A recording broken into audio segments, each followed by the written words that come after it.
Welcome to Coming from Left Field, where we have conversations about politics, books, and current events with your host, Greg Godels and Pat Cummings.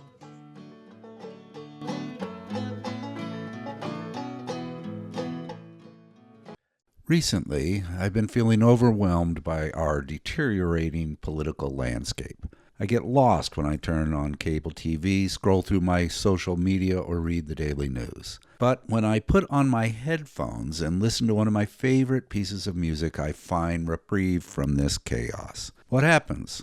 My brain cortisol levels are lowered, and I'm flooded with dopamine neurotransmitters. My sadness is lifted, and I'm off to a happy place. Our guest today has made a career of studying this phenomenon. Let's discuss. Well, warm greetings. We're excited to have our guest, Robert Zatorre. Thank you so much for coming on our podcast today. Thank you for having me, Pat and Greg. And you are up in Montreal, and I'm on the west coast. Greg is on the East Coast. So here we go. Hey, we're here to talk about your wonderful book, From Perception to Pleasure: The Neuroscience of Music and Why We Love It. I just enjoyed this book so much and sent it to Greg, and I'm glad that you're going to chat with us a little bit. Your background: you are a quite remarkable leading neuroscience up in McGill, which is noted for their research on auditory and neurology and so forth. And you are quite an academic, 280 published articles. I went through your Google Scholar. My goodness, you have 83,000 citations. You are really top of the field in the area of auditory processing, uh, studying the brain, studying the effect of music and other things on the brain. Am I Well, you being know, too I've kind to you, or are you're you being really? very kind. I appreciate it. I will note that I've been around for a long time, and these numbers are cumulative. So, once you get to be my age, the numbers look pretty good. Well, well, if you were a little better musician, you wouldn't be such a great scientist. I think Yeah, that might yeah, be part of it. Hey, yeah, yeah. tell me about Montreal and your Brahms laboratory. Yeah, yeah. So this is a cool thing. Just about 20 years ago, we had this idea with my is her name, and we're good friends, and we each have our own sort of research. And we got together one day and we said, like Paul Simon said, why don't we get together and call ourselves an institute? And so we sort of did that. We said, each of us is doing our own thing, but why don't we get together along with other people who are interested in the study of music? This includes, musicians and musicologists, but also includes linguists. It includes people from education. It includes people from computer science, people from biology. And so we basically went to our universities and said, can we put together a proposal to do some fundraising? And long story short, 20 years later, we have this uh, laboratory that we call Brahms. It stands for Brain, Music, and Sound. And it was really sort of the first place in the world where all of these different scientists and researchers and artists got together to really work on music. And it's been, a real success, I think, because we all have something to say to each other, and we don't always agree, but we exchange ideas, and that's very, very exciting, very fulfilling. And we are able to train a lot of students. We attract a lot of students from all over the world. You'll probably see people walking by in my lab back here. There's one from Korea, two from China, one from France, one from Italy. So, people really come here because they know this is the place to do this kind of research. I'm going to try something. I'm going to play a piece that came. I lifted this from your TED talk, and I want to just play a little bit of it, and then I want you to to set the stage of what this meant to you and how this created a trajectory for your science.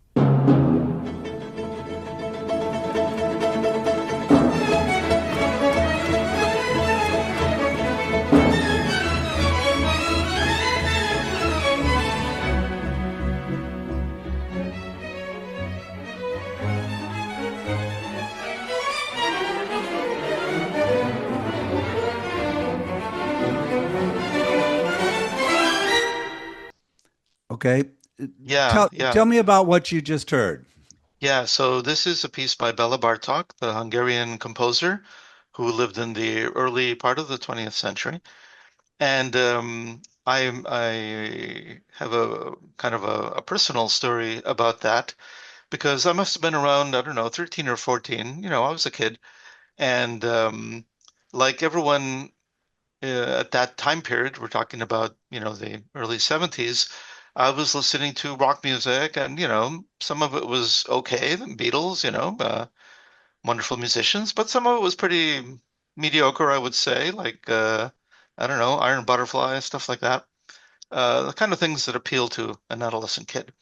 And somebody or somehow I got my hands on a vinyl record of this music by Bela Bartok. I had no idea who Bela Bartok was. I had never studied music, whatever. So I put it on, and I sat there and I listened to this and I was completely mesmerized. I had no idea that such a thing could exist. I was spellbound. And at that moment I realized, music can be unbelievably powerful and there's so much of it to discover that I hadn't really known. And I decided at that moment that really I should try to study music and understand, why does it have this power? Why does it have this influence? And I think we all can attest to pieces of music that just send shivers up your spine and create this emotional reaction. Um, Greg, I think I don't know if you know this, Greg, but I first met you when I Googled you on the internet, and you wrote an article, I think, about John Coltrane and the power I of did. jazz, I did. and Yes. was we're Yes. tying it into It's politics. But I I know you you have a begin place. you begin. I think your story with Robert begins in the right place. I read that in I watched the TED Talk as well, thanks to you, Pat. You sent it to me, and but in the book, in your book, Robert, you it's in your preface as well, and it really struck a note with me because I was a jazz person. Jazz was my sophistication. I'm a bit older than you, so when you were listening to the Rolling Stones, let's say, I was listening to avant-garde jazz. Okay. So you And were but more advanced than me in no, your, no, well, yeah, not really, because I was looking for something cool, something I okay. could call my own and be sophisticated, Right. as Right. opposed to everybody else. But Downbeat Magazine had a review for some odd reason. Maybe it was a crossover. Andre Previn did jazz and so on, but it was of a Bartok recording, and I didn't know who Bartok was. I ordered it, played it, and that was my introduction when I was about your age, but earlier, Hmm. to classical music, Hmm. and it intrigued me. And I don't remember what it was. I had a red jacket, and I think it was a Phillips recording, but I don't even remember who did it. But Hmm. it was a aha moment, a Paul on the Road to Damascus moment like yours. Yes. Yes. And it Yes. An but it epiphany. yeah, an epiphany. And what's interesting is all the music I've liked, and I've written about music and so on from time to time, has come from this aha thing. This, my God, there's something out there I haven't heard before. There's something out there that's all new and different. And that was John Coltrane for me. I mean, happened to hit it at a time when much of jazz was sort of staid and bebopish, and here comes something called the new thing or Hmm. avant-garde jazz. Hmm. And it was just what I was looking for. And classical music did that for me later on. And then I became interested in that as well. So doors open. Hmm. And just to make back to your book, it's an incredible book. It's way over my head in terms of the science. So I appreciated more of the second part on pleasure because I Hmm. like pleasure and I know understand pleasure than I did the physiology and neurophysiology and so on. But I waded through it. I learned a tremendous amount. I can't imagine for our people watching our podcast a more thorough account of the connection, the relationship between our facilities, our brain, our sensory facilities, and sound in a form of music. There's so many questions I have for you that I hope we get to, but what a beautiful book it is. Thank you. Thank But you. I trust you'll write another book for someone just aimed a little lower for people like myself, Yeah. that Yeah, don't, yeah. Well, I wanted to I really when I give lectures, for example, to the public, I'm very conscious that, my vocabulary has to be appropriate and so on. But by the same token, I really feel like I don't want to talk down to people. I really want people to learn and understand and know exactly. what we do when we do science. And so it does require a bit of effort, but I think that's actually more respectful of the audience to assume that, they're smart. They can get Yeah, stuff, and of yeah. course, it's my job to try to explain it. But there are a lot of sort of pop science things out there, and that's fine. But that's not what I do. I try to keep a certain standard. So that's what I had in mind when I wrote the book. What your reprise, when you do a reprise in your chapters, they were for me. They were written for Yeah. me because they really kind of encapsulated. I can pick and choose what I wanted, but I learned so much from it. When I approached your book, I approached it more from the sociology of music, which is an area I'm more familiar with. Okay. But my question to you, I'll ask the question that I asked myself approaching your Yes. book. Did my music select me or did I select my Hmm. music? That's a really interesting question. Um, I guess it's both, right? It works in both directions, which is to say that um, music has a very kind of personal aspect to it, right? That music speaks to you in some way, to each of us, that is.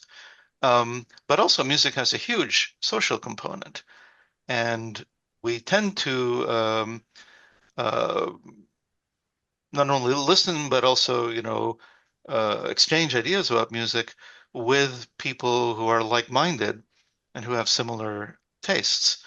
And one interesting thing about, our anecdotes about adolescence is that the majority of people, if you ask them what music they listen to, if they're adults, you ask them, they will tell you that they really prefer and love the music that was popular during their adolescence. So something happens during adolescence that causes us to fall in love with music. And I think that something is probably the response of the dopaminergic system. This is what comes online at puberty, right? It it's not a surprise that that's the first time we fall in love with other people, too, just about when you're that age, right? You're often completely infatuated with someone, maybe someone, hopelessly bad for you, but it doesn't matter. You still have that feeling. Um, and so when we're adolescents, we explore the world, we explore relationships with other people, we, distance ourselves from our parents and go out to find what is right for us. And you might keep, probably a large part of what your parents taught you, but you still want to be your own person. And music is part of that. So part of that exploration is you selecting the music that is somehow feels right to you, that speaks to you, that you understand. But the other part of it is the people around you, your peer group, and what they're listening to, and you know, distancing yourself from your initial family group to be part of that peer group. Now, in my particular case, I sort of switched peer groups because all my friends in high school were listening to rock music, and I thought that was really cool. And I tried to grow my hair long, and I thought this would attract girls. That was a failure.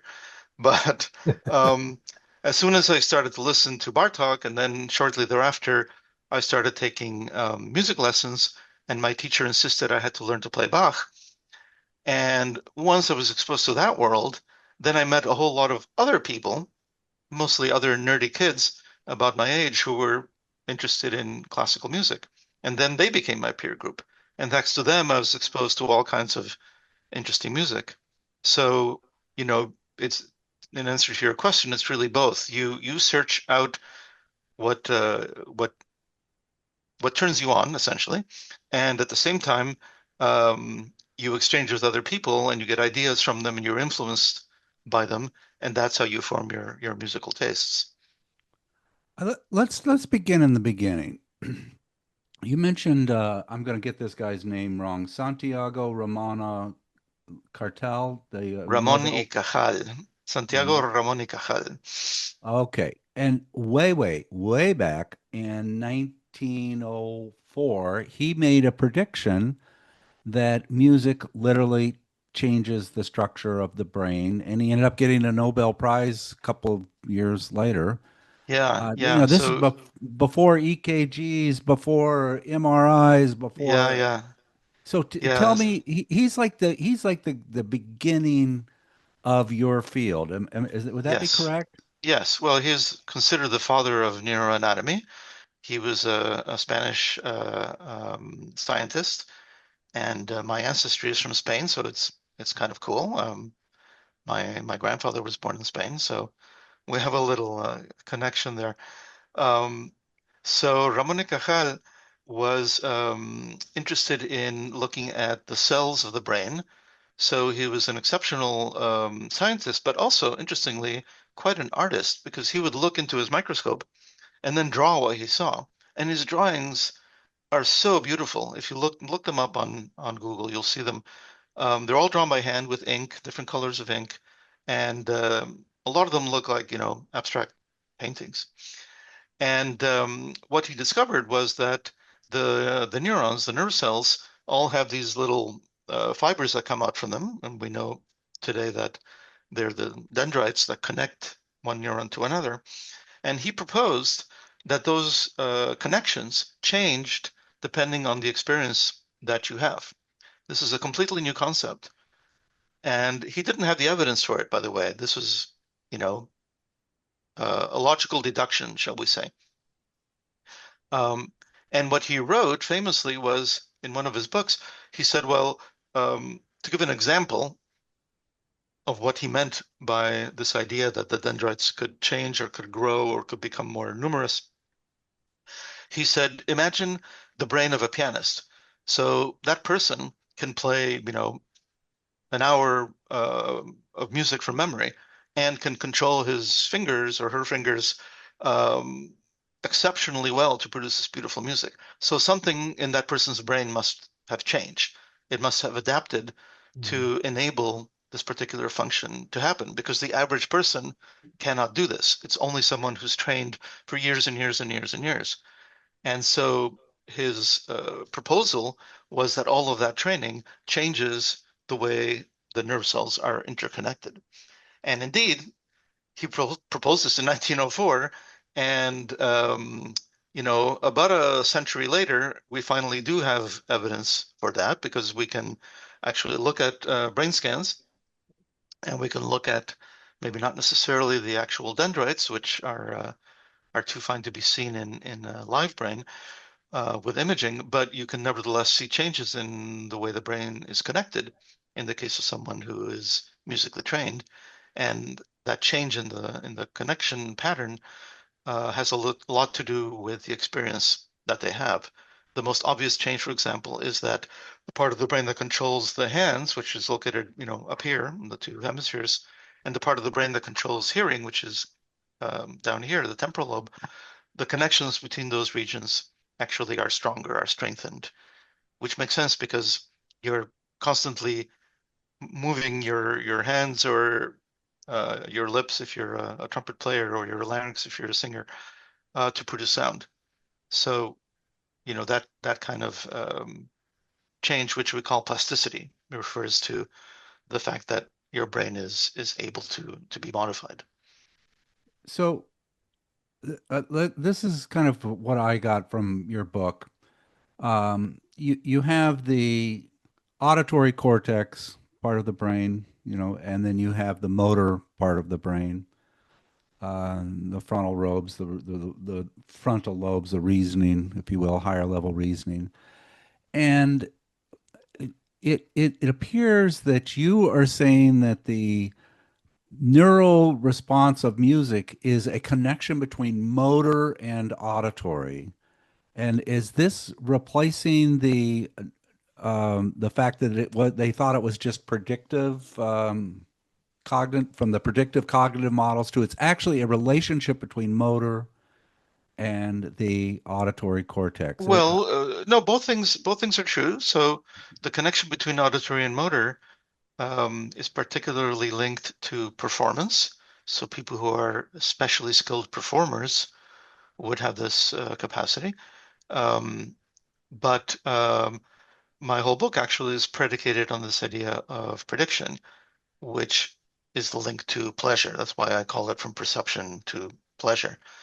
Um, so these are not two exclusive things. In fact, they're very, very closely connected because the more you play music or the more you sing, also the more you listen, the more you are exposed to music, the greater pleasure you derive from it because the more you play, the more you listen, the better your brain adapts to the structures of music, the better it learns how musical elements evolve over time.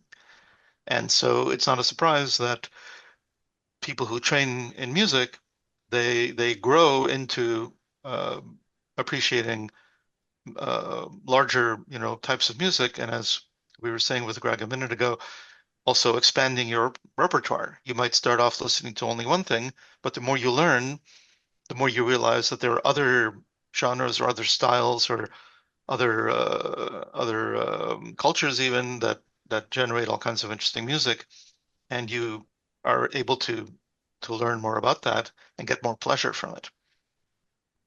Is that development process, does that explain the fact that some people appreciate atonal music, appreciate dissonance, rhythmic inconstancy, that it's that kind of, is that acquired? Is that in a sense acquired? Is that something that comes with quote unquote a sophistication or hard work, or how do we get to that Yeah, point? I'm curious about why yeah. some people There's, can connect with that. hmm Yeah, I think there are different factors at play. So, some music is more approachable than others. Um, Most people would say that, Bartok or Coltrane are not very approachable, and yet you and I had that experience, without having heard it before. We just clicked with it. Yeah. So there must be some part of it which is immediately accessible, even within the complexity. But of course, there's a lot more behind the superficial elements, and that does require, I think, exposure, learning, training, even taking courses to really understand it. And I think the more you deepen your understanding, the more appreciation you'll have for it. And that's obviously true for, every type of art, right? If you take a literature course, you'll, understand um, literature better. If you take an art course, you'll understand art better. And oftentimes, difficult pieces of art, it just means that you you're not really connecting with the artist because you don't quite understand what's going on. It's the same for music, for example, from different cultures. If I listen to music from India, I don't entirely get it because I don't have the training, I don't have the exposure. I can't even hear the very fine gradations that they make in the scales that they use in their ragas. But an Indian musician will absolutely perceive all of those things, right?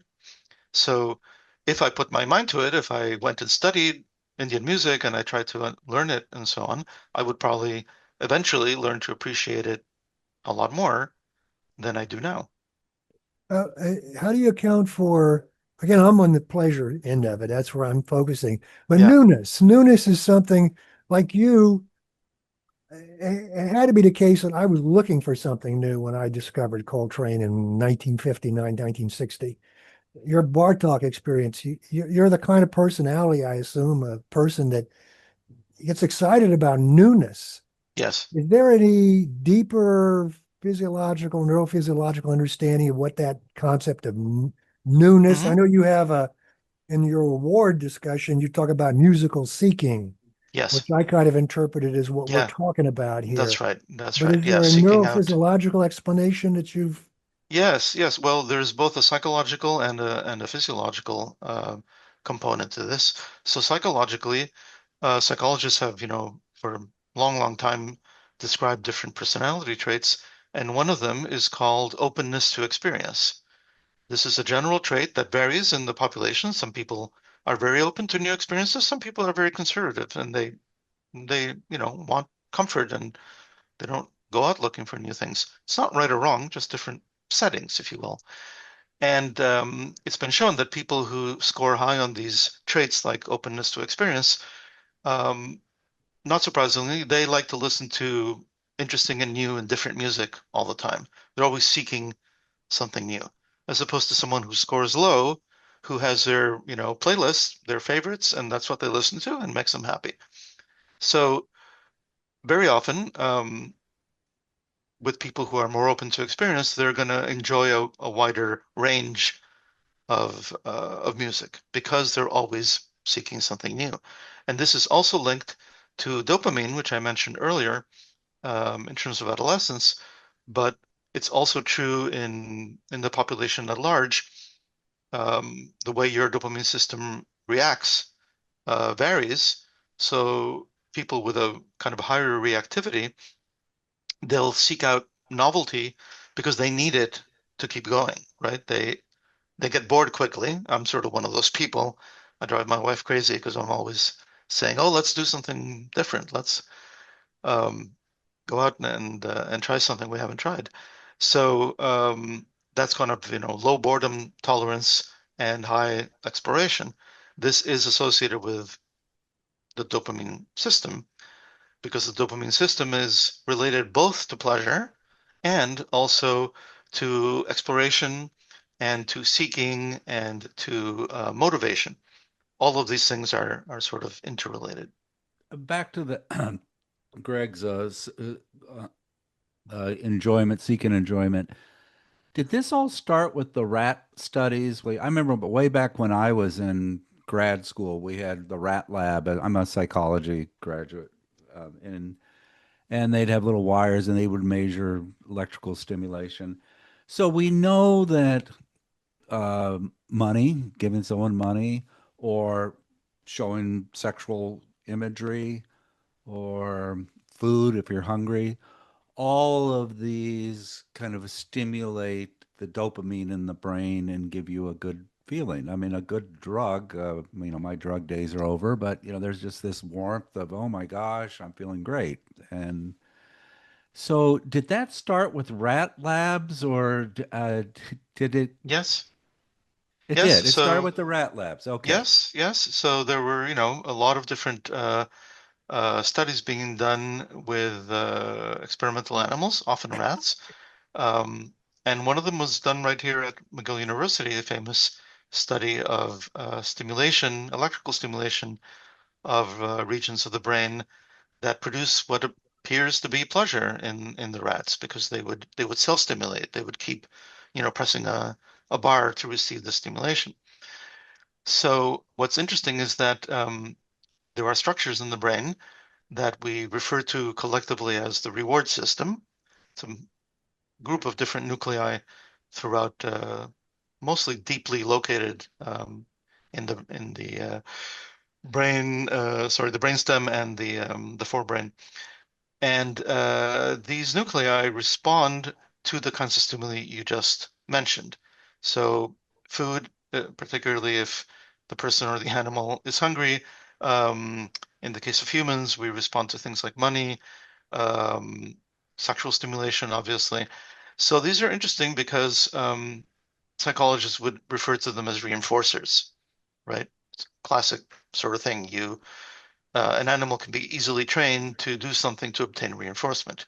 We humans are ruled by the same rules, right? We're always looking for reinforcement, whatever type it might be.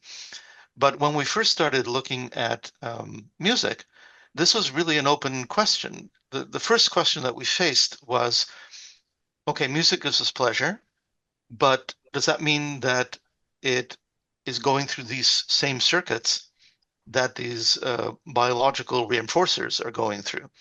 So, something like food, you need it to survive, right? If you don't eat, you die.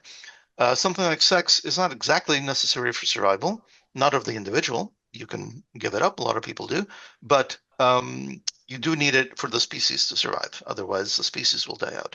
So these are things that are biologically driven. But music, it's not really like that. It's an abstraction, right? You don't literally need it to survive and to live. And so when we first started doing these experiments, we just wondered, is it a completely different brain system that's responsible for this pleasure? Or is it the same one that is responsible for these reinforcers? And we were able to show now, 25 years ago at least, that indeed it's the exact same structures that are normally active to all of these kinds of stimuli. And also, by the way, to drugs of abuse, things like cocaine and amphetamines.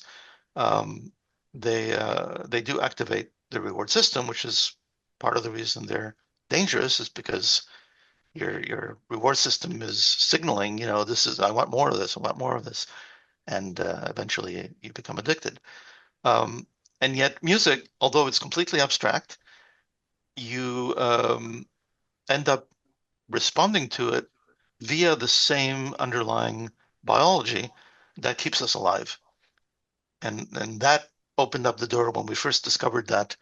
It just opened the door to many, many, many different questions, which 25 years later led to this book where I try to synthesize, all the work that we and many other researchers throughout the world have been doing.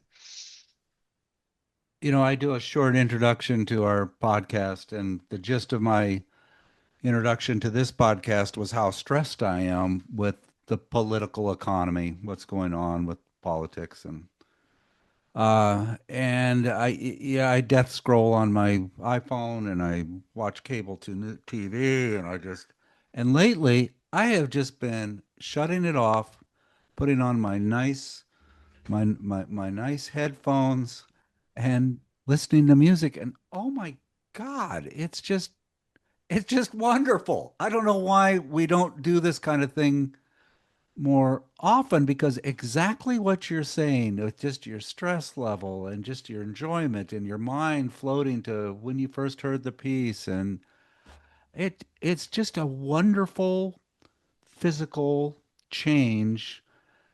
And why don't we incorporate this more in our day-to-day life? And why doesn't my doctor say, rather than take your blood pressure medicine, say, put on your headphones? I it's such an Well, obvious connection. I just yeah, don't know why it's not yeah, celebrated more. yeah, yeah. Well, I mean, many people do exactly what you're saying. Um, but yeah, it's sort of a shame that more people don't. Um, Music really has been known, since time immemorial to be a way to influence one's mood, right? You don't have to be a scientist to know that. First of all, every musician knows that, but also every mom who has a baby knows that, right? What do you do if the baby is fussing? Well, you Lullaby. sing it a lullaby and it falls asleep, right? Or if the baby is sleeping and you want to wake it up, you bounce it on your knee, you sing it a happy song, and then it starts gurgling and smiling. And every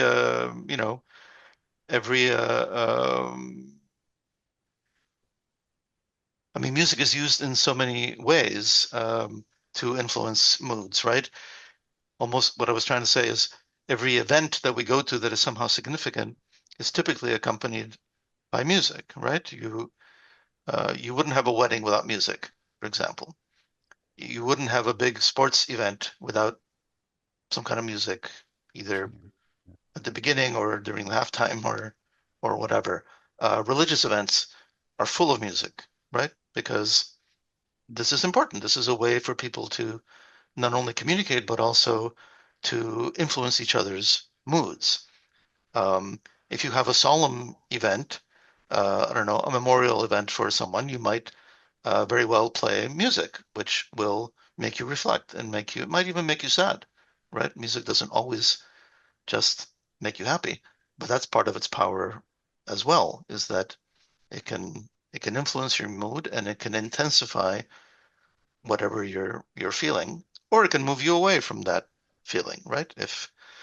if I've had a stressful day at the lab, I will go home and probably listen to or play, Bach or something like that, which I find very relaxing. On the other hand, sometimes I want, something to jazz me up, and so jazz might be just a thing, or other styles that are, more upbeat.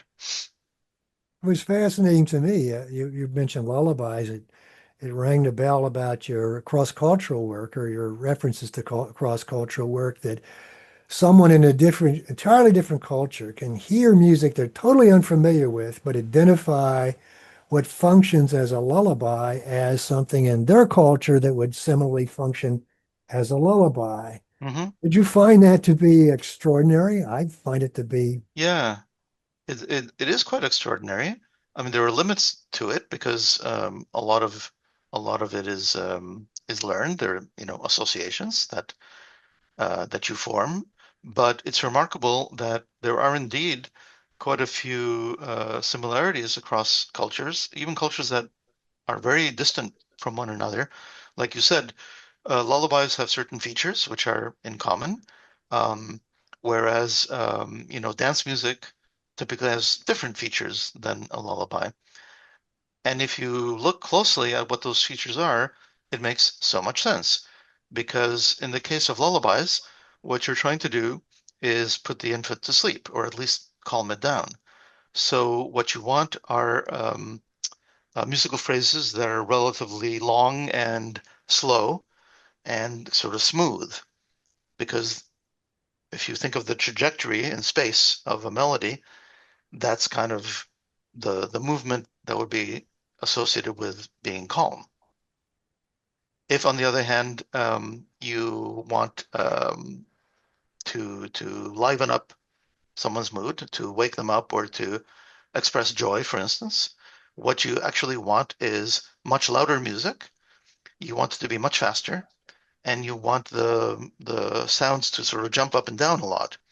And if you think about it, what do you do when you're really happy? Someone says, "Hey, you just won $1 million." You start jumping up and down, right? And you are making loud noises of happiness. So there's actually a match between the way we express emotions physically and the way that music sort of emulates those emotions. And that's probably what we have in common across cultures are, those connections, which I think are shared amongst all humans. On top of that, you have cultural differences. So there are certainly some songs that are used in one culture for a particular type of event, um, and are maybe unknown in another culture. So sure, that that makes sense. But the fact that there are some kinds of shared features is a fascinating thing. Okay, I have another question for you. Music education. We know that it benefits children. Memory, attention span, cooperation, transferring to things like other academic areas, mathematical reasoning. It is invaluable. Your work on the brain would suggest that the earlier we do it and the more structured we do it, probably the better. Why is it the first thing cut when budgets cut? I mean, Yeah, why is this not elevated to a greater standing? And are there some cultures that know this information and incorporate it in their educational system? I mean, yeah. I mean, it's sad that kids, don't necessarily get the exposure to music. And, it's not necessarily because listening to music or playing music will make them so much better at math. I think it's so much broader than that. It's about um, it's about communicating, it's about emotions, as we've been saying. It's about social cohesion. It's about, you know, trusting people, figuring out learning how to trust. And it's also cultural transmission, right? I mean, you want kids to learn about art. I mean, art is um, one of the greatest things that humans have developed, and not just music, but every type of art. And so, I think we're shortchanging kids if we don't give them that. Um, I'll I'll mention something which you might find interesting, which is that one of my former students is now working for the Paris Philharmonic, and she's in charge of an educational outreach program where they have 50 orchestras throughout all of France in every little city. And these orchestras are geared towards kids that are from um, relatively poor backgrounds. So some of them might be immigrant kids, some of them might be like in rural areas, kids from, farms or not from wealthy households.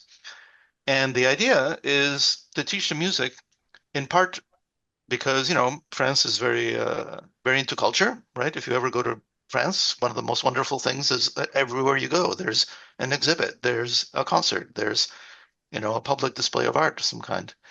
But it's also because they think that this will make the kids more better able to handle their environment, especially because they come from sometimes broken homes, or sometimes, there's drug abuse in their homes, or there's issues with the police or stuff like that. By going in and playing in an orchestra with a bunch of other kids who are similar to them and producing something beautiful by working together, right? That's like something really positive in their lives. Um, and so I think this kind of idea is super interesting. It's related a bit to some Latin American initiatives like El Sistema, which is also being tried in the US, I believe, in in Los Angeles and in Chicago. I think there are programs like this. Actually, we're starting one here in Montreal. So I think these kind of programs are very valuable, and maybe they'll take the place of the what used to be the music appreciation course in high school. But I do think there's a very important role to play, particularly for the developing mind, right? It's something important to do when you're young. Later on, it might, I won't say it's too late, but it's harder. On this point, you have a wonderful Charles Darwin quote, your Oh, second Charles Darwin quote, sort of a regret that he has about Greg, missing this. let me read it to you. This is Charles Darwin, 1881. If I had to live my life again, I would have made a rule to read some poetry and listen to some music at least once every week, for perhaps the parts of my brain now atrophied would thus have been kept active through use. The loss of these tastes is the loss of happiness and may possibly be injurious to the intellect and to the moral character by enfeebling the emotional part of our nature. Tell us about that, Robert. Yeah, Where was Charles when he wrote this yeah. lament? So this it's a beautiful quote which I uncovered when I read his autobiography. That that quote is from his autobiography. Um, and his autobiography is very poignant because not everyone knows this, but he had a favorite daughter. Annie was her name, and she died around age 10 or 11. Um, no one is sure what, probably typhoid fever or something like that. And Darwin was really heartbroken by this. He just, couldn't live with the pain, and he was in this sort of a very depressed state.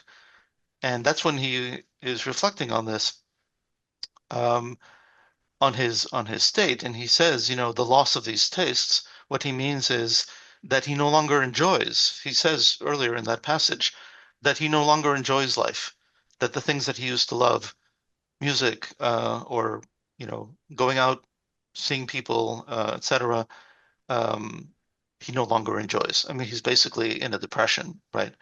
And what he's saying is maybe if I had had a habit of listening to music, reading poetry, or somehow being exposed to art in some way, maybe I would be better able to cope now in my time of despair, and it's extremely sad.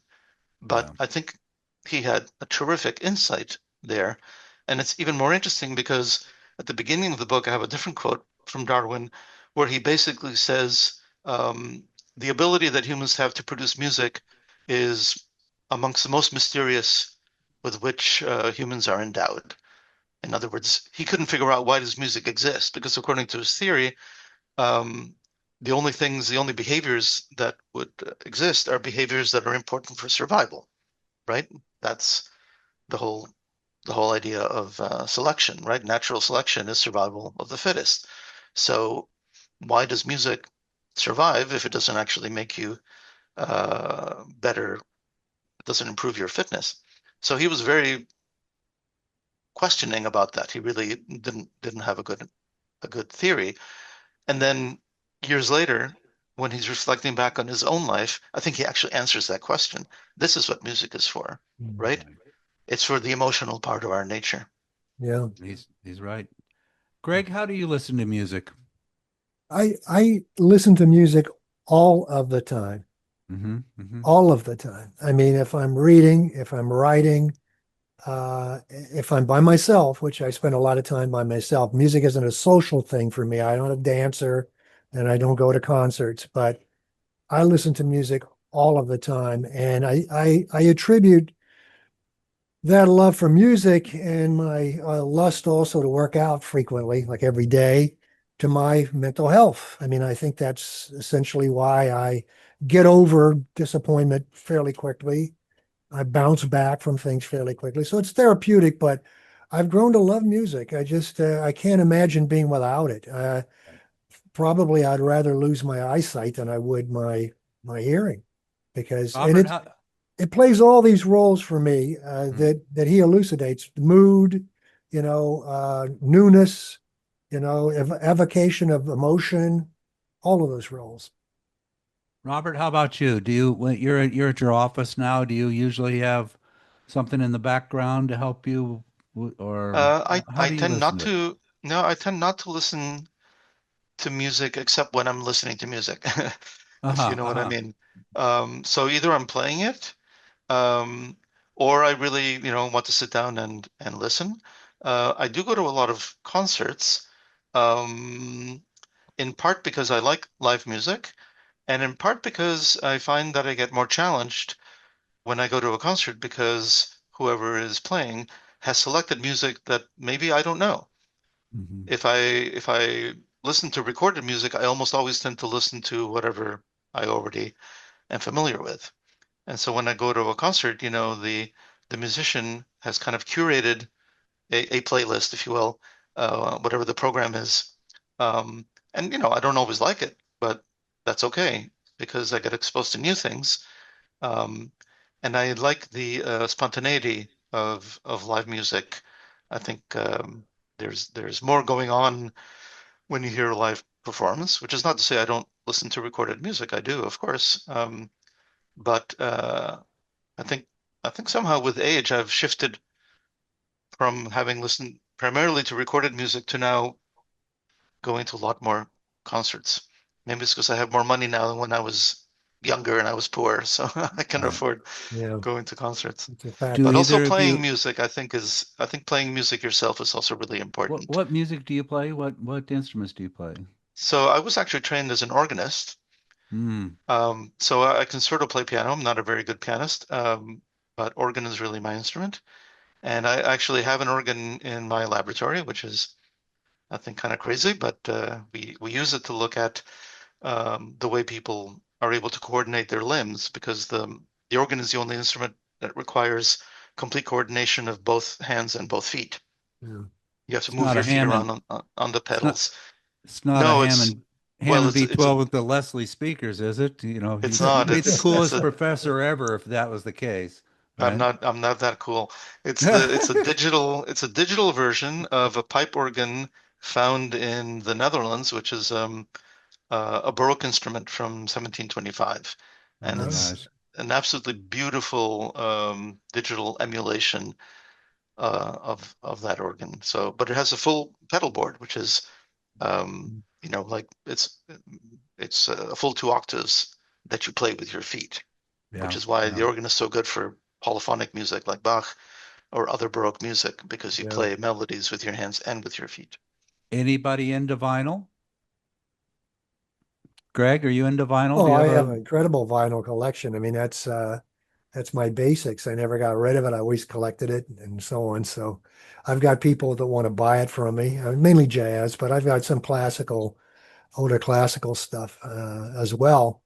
There was a time in my life when you could buy these cutouts, turnabout records and so on with classical music, and I just loaded up on that stuff and old angels and Hmm. um, but I just can't imagine life without music.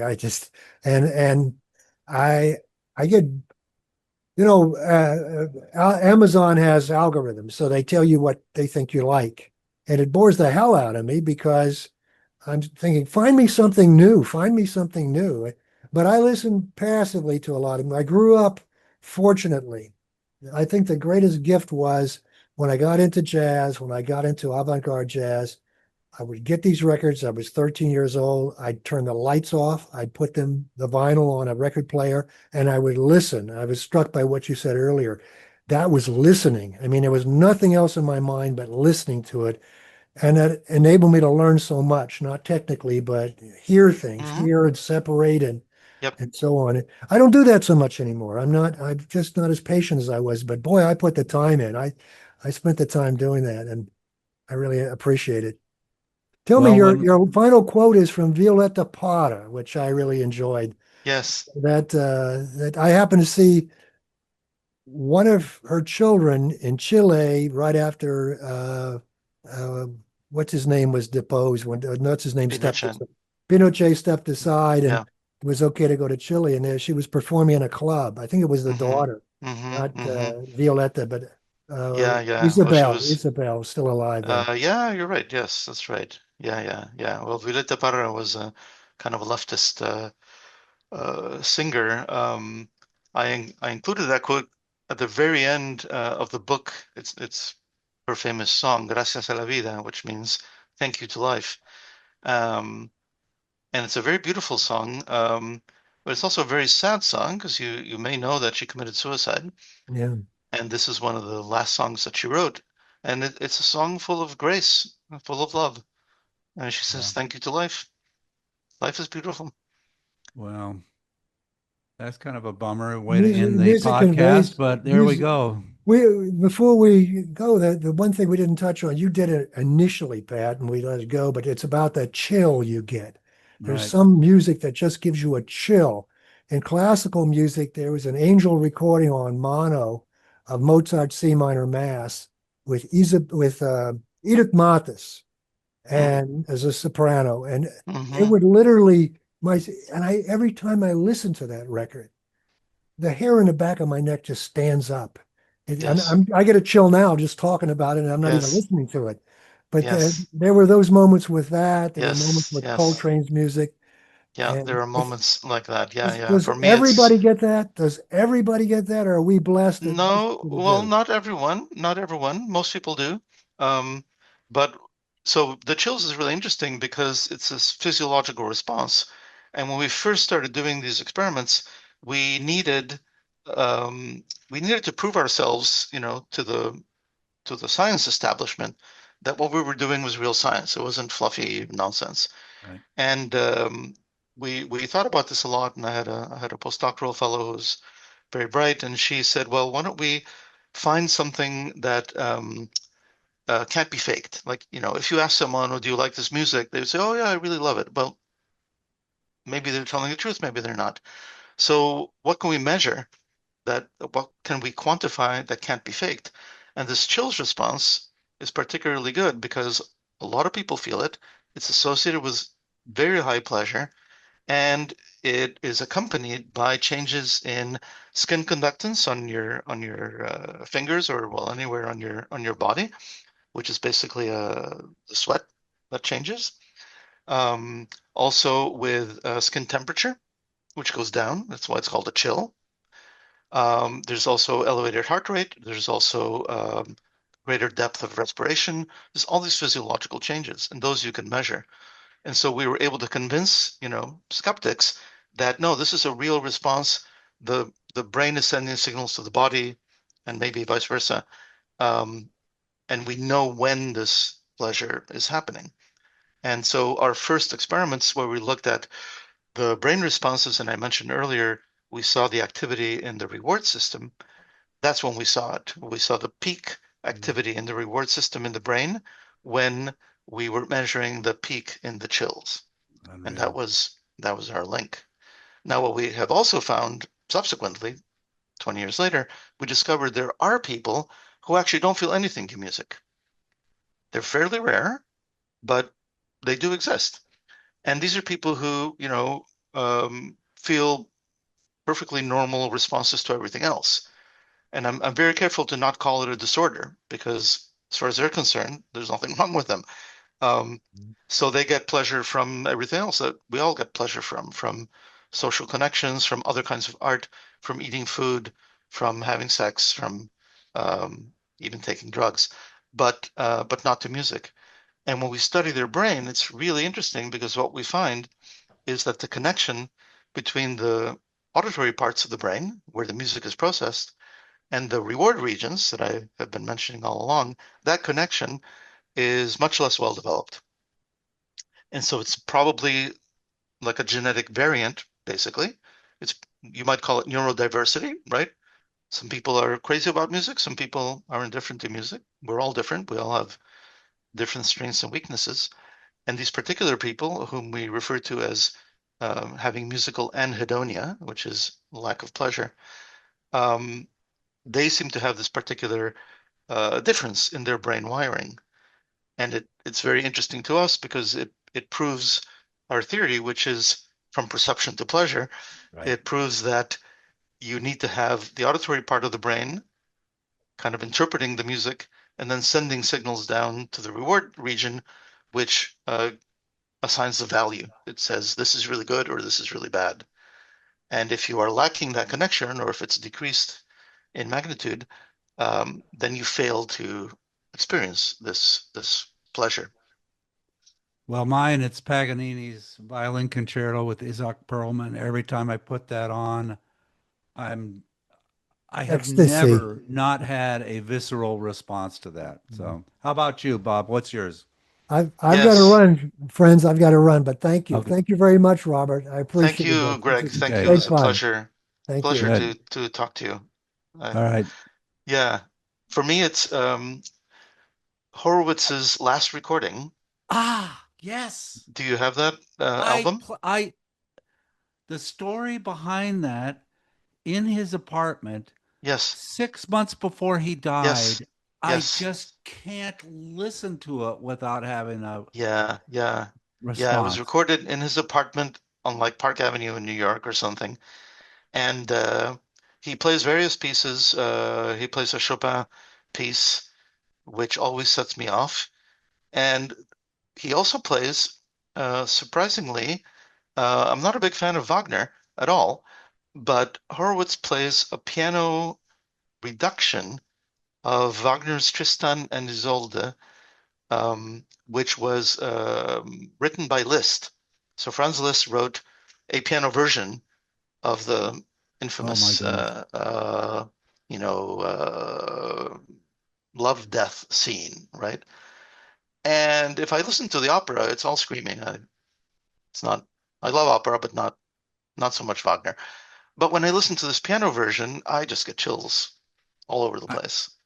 and it goes to the idea that a piece of music can trigger memories. And I think of my father who, died of Alzheimer's, and I think of what will I be able to do 6 months before I die, Mm, with mm, that mm, degree of hmm with passion and clarity. And Yeah, and he was something like 91 or something like that. He was yeah, very old. hey, this has just been so fun. Thank you so much for coming on, spending an hour with us. And Thank you, Pat. I can't say enough. People should check this out, pick this up. This is I found it approachable because I'm kind of a research guy, and all the charts and graphs sort of, get me excited. And I thought it was very well done. So thank you so much, Bob. Thank you so much, Pat. I appreciate it very much. All right, bye.